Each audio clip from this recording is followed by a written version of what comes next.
Hello and welcome to Straight Talk. I'm Maria Ramos. Now, more than 6 months after the brutal murder of journalist Jamal Khashoggi at the Saudi consulate here in Istanbul, investigators are still finding new leads. But with a lack of physical and forensic evidence pinpointing the exact details of the killing, Turkish investigators have relied almost entirely on the human connections in the case. But one new lead comes from the detention of 2 suspects in Istanbul who are alleged to have spied on Arab dissidents for the UAE. While in custody, one of the suspects reportedly committed suicide. And this raises questions about what he knew and just how valuable that information was. Omar Kablan has more. It was a well-planned, well-executed intelligence operation to silence Saudi dissident Jamal Khashoggi. The gruesome murder left virtually 0 physical traces, so investigators were forced to focus on the human links. The Washington Post, where Khashoggi worked as a columnist, released a string of intercepted communications. All the evidence, including the leaked communications, led to one country: Saudi Arabia. A December Wall Street Journal report described more intercepted communications in August 2017, suggesting that if luring Khashoggi to the kingdom failed, agents could possibly lure him outside Saudi Arabia and make arrangements. These stories relied on leaks by anonymous sources. In Istanbul, where Khashoggi was killed, there are more intelligence links unfolding, and this time, it's not just the Saudis who were suspected of being involved.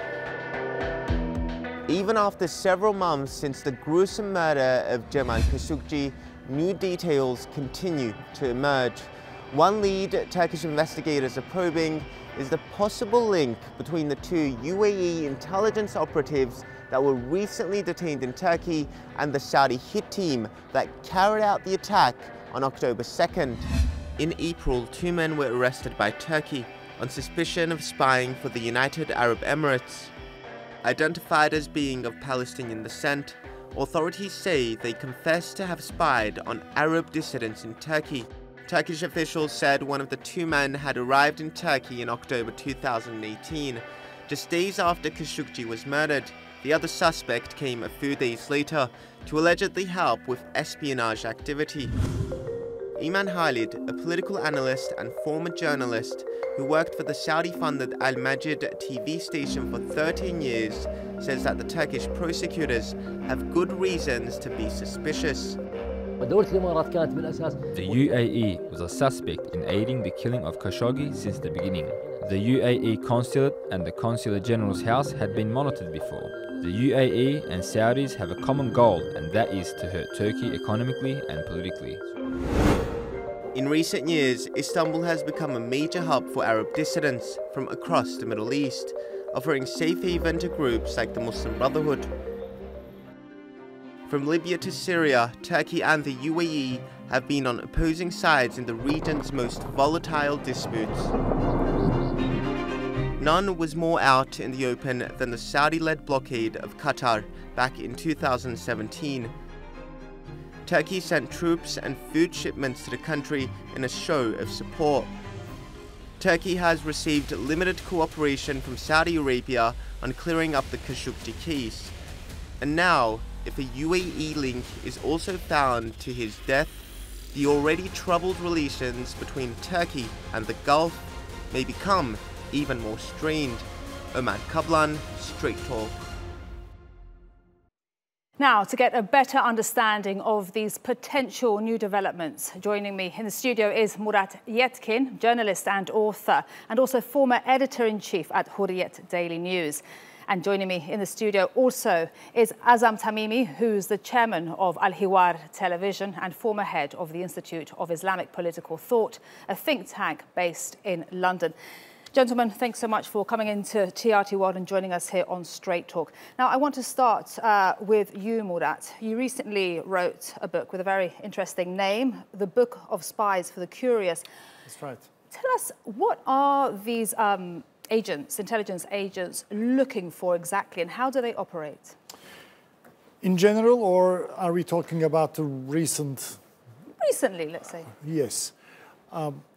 in the last few years, especially after the break of what is called as Arab Spring, the activities of espionage activities from the Middle East countries and groups, not only countries but non-state groups in Turkey is on rise. I think it's similar to the activities of some Balkan countries like Bulgaria or Romania acting on behalf of Soviet Union in the Cold War times. So then we were observing those activities here. Now more from Middle East, from Arab countries, not particularly only from Gulf countries. I think because of the atmosphere of this Arab Spring and it's in wake of Arab Spring, and also because of Turkish involvement into those affairs, I think they became very active and they have great interests here. And very quickly, which countries are operating here in Turkey? Mostly Gulf countries, Saudi Arabia, United Arab Emirates, and North Africa, Egypt and Libya are more active than the other ones. Azam Tamimi, I want to bring you in. You were a close friend of the late Jamal Khashoggi. You had lunch with him the day before he was killed, and he was supposed to be on your TV show the day he was killed. Tell us, do you feel safe? Well, it's really difficult to know or to even answer this question directly, but if you're active in exposing despotism and corruption, you know that there is a price for this. And you have to be courageous enough not to be intimidated into silence.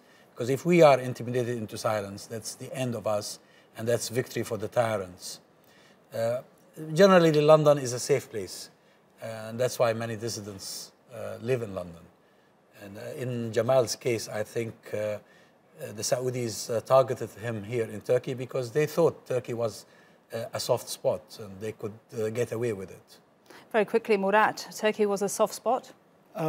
In the Khashoggi case, you said London is a safe place. You would know that. You're living in London. Turkey being a soft spot, yes, Turkey is considered by some intelligence organizations, state or non-state, as a rather soft spot because of security measures and because of geography. I mean, if you compare with United Kingdom, it's a huge island, and protection is more possible than if you consider our neighborhood and the porous borders and all that. It's in the nature of it. Azam, I want to ask you, how safe are these dissidents abroad, and what do they go through, for example, security-wise? And we have the case now of the Saudi activist Iyad al-Baghdadi in Norway, who says that the Saudis have crosshairs on me. I've spoken to a number of Saudi dissidents and UAE dissidents in London. And after Jamal Khashoggi, they don't feel really that comfortable. They think that the Saudis and the UAEs would go to any length to silence them. But generally speaking, the rulers of the Saudi Arabia and the United Arab Emirates would be very careful not to anger the Americans or the British. And that's why probably they would think twice before they attempt anything. And you know, 6 months, more than 6 months since Jamal Khashoggi was killed here in Istanbul, we really, it looks like we don't have the answers. We don't know exactly what happened. His body hasn't been found. Do you think that Saudi Arabia has changed in any way their behavior, their impunity? Saudi Arabia hasn't changed a bit after Jamal, despite having admitted killing him. And the reason for this is that they have the backing of Trump. And so long as they have the backing of Trump, they don't give a damn about anything, about international organizations, about Turkey, about public opinion. They just don't give a damn. So we could see another killing like Jamal Khashoggi's anytime I hope not, but I regret it. It's a possibility. Murat, speak to me about the two camps. We have Turkey and we also have Saudi Arabia on the other side. Talk to me about these the political dynamics here? Let's broaden this out. Turkey and Saudi Arabia had very good relations up until a few years ago. That was when the new king came into power, and when especially Mohammed bin Salman was appointed as crown prince, who is to succeed him. Then things started to get sour, and the relations, starting from Syria first, from Syria's civil war, because Turkey, Qatar, Saudi Arabia, and the United States were four parties acting together in the first years of the civil war in Syria. But then, after Mohammed bin Salman taken office or was in charge, everything has started to change. And when Trump got into power and appointed Jared Kushner as his man in the Middle East, Mohammed bin Salman and Jared Kushner started to act together. And now Saudi Arabia is acting together with Israel and his friends in the Middle East. So it's a very weird polarization in the Middle East, I would say. And we can make the distinction before and after Mohammed bin Salman. And how do you see this, Hazam?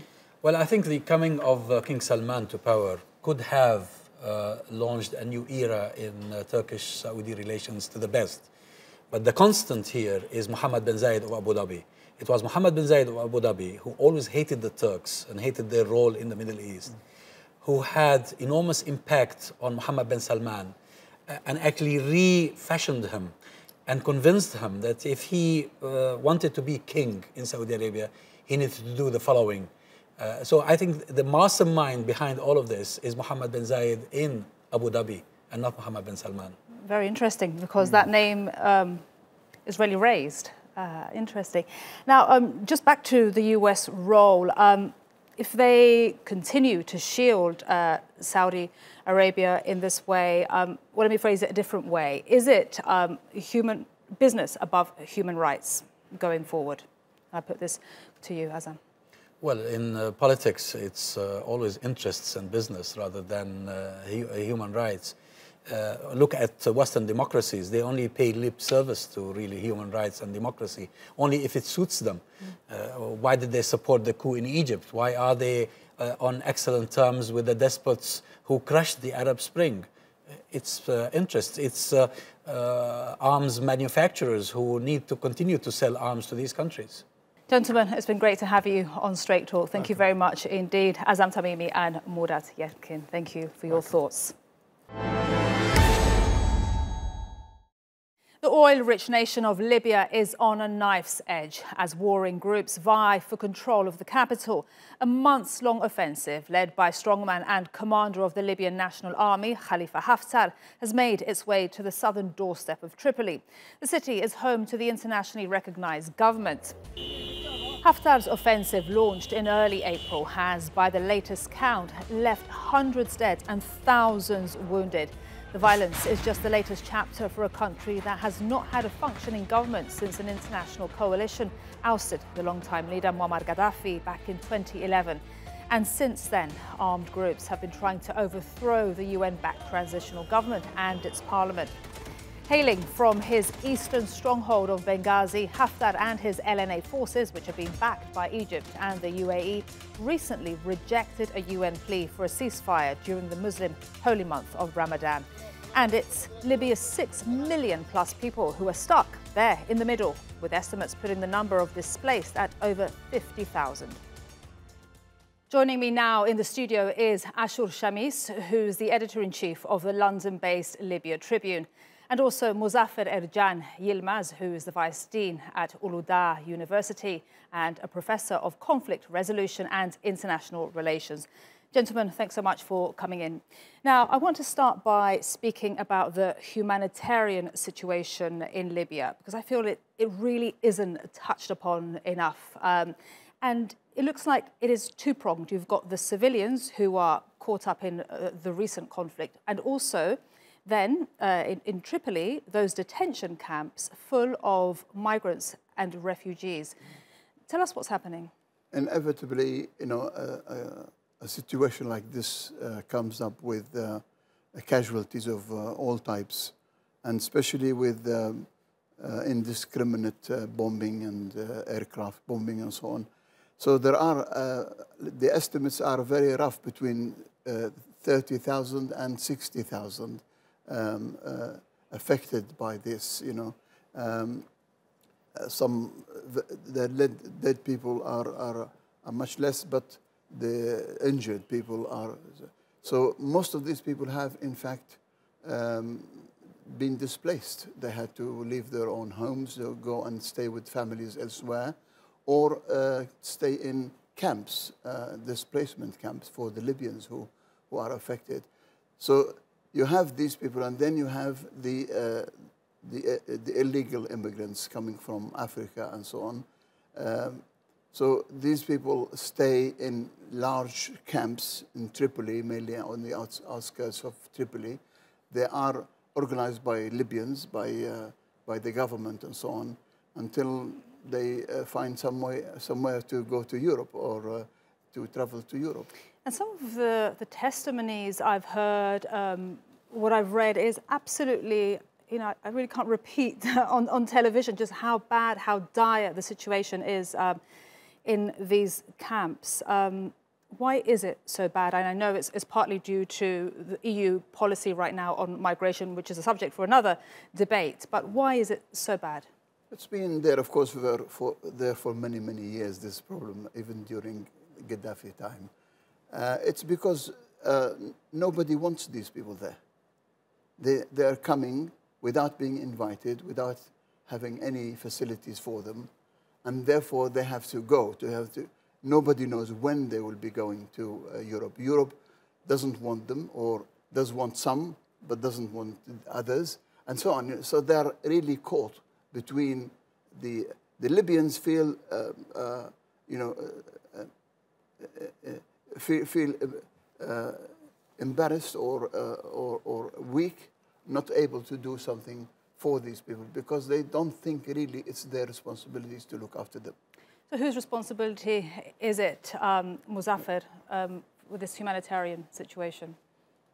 I think the issue is very complicated because we are experiencing this issue because the peace process in Libya hasn't been successfully handled and completed. Of course, it's not easy to do so in a country where there has been a long history of conflict and there are so many tribal competitions.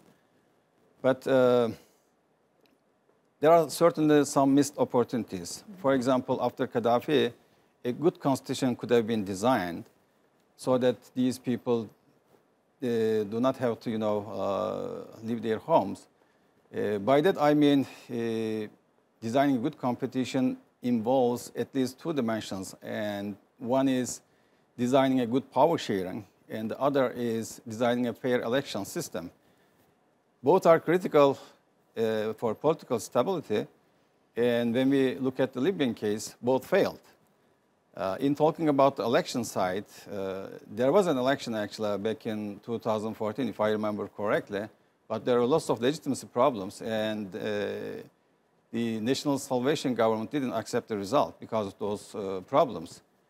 And on the other side, the government in Tobruk, led by General Haftar, is controlling a huge area, also oil reserves.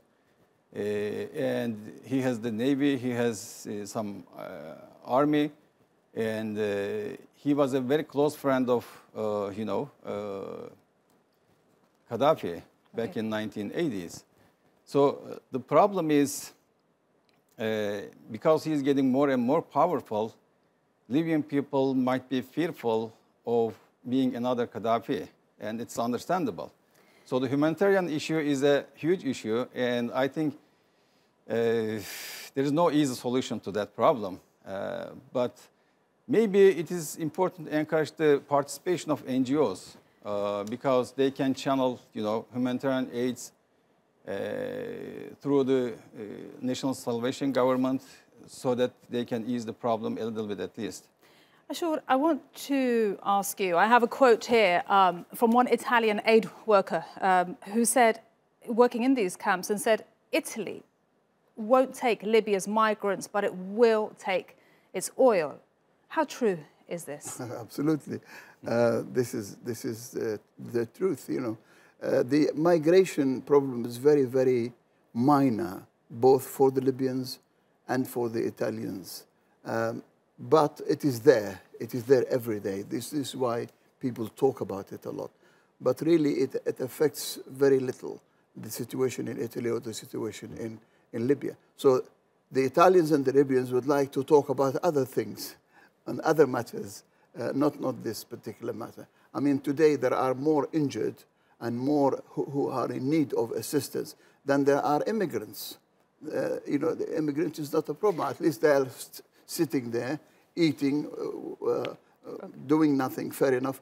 But this is not the responsibility of the Libyans or the responsibility of anybody else. Okay, now let's go back to the conflict itself and Turkey's role in Libya. It supports the current Prime Minister Fayez al-Sarraj's government of national accord. But what is its recent position now, given Khalifa Haftar's offensive on Tripoli? Well, Turkey doesn't support that offensive move. Of course, has been supporting the National Salvation Government for a long time. Actually, Turkey finds itself to, you know, support a side in a conflict where, you know, it hasn't been solved. And Turkey has been supporting the National Salvation Government because it considers that government as the more legitimate one in comparison with the, you know, Tobruk government. And that government, the National Salvation Government, I mean, is also being supported by the EU, you know, Qatar, and United Nations. As you know, there's a United Nations support mission in Libya working through that government. Well, at the same time, when you look at the other side, the, you know, other powerful side, the General Haftar side, Turkey's position can become more understandable because General Haftar was a close friend of Gaddafi back in 1980s. Then the two broke up, and he lived in Chad, if I remember correctly, for a while, and then went to the United States, lived in Virginia for 20 more years, working for CIA as well. So the Libyan people are really fearful of the possibility that he would become another Gaddafi, and that possibility also threatens Turkey to a great extent. That's why Turkey is supporting the, you know, the western side, the Tripoli government. Okay, Ashur, can Khalifa Haftar become another Gaddafi? How strong is he? Well, before this, one could say yes, before this attack on Tripoli. But I think after the attack, Haftar has lost all credibility he might have had before. And he has no chance whatsoever in Tripoli to rule or to be part of a ruling elite or to be part of the solution of Tripoli. Why? Because he has committed you know, something really very big, more or less a war crime against Tripoli. And the Tripolitanians are no longer looking at Haftar as someone with any solution so or his image any contribution. Yeah, his contribution gone. Now, when we come to his power is two sections. The power he has on land in Tripoli and around Tripoli is weakening every day. It's being curtailed, it's being cut, it's being reduced every day. But he has support from overseas, from other countries, from other Arab countries and from France. So he can hit by air and so on. So this is his advantage. This is his only advantage. But again, this force he can only use against civilians, because the fighters in Libya, in Western Libya and Tripoli, are you know, part of the society, part of the structure of the whole area. So he can't pinpoint a military facilities or things like that.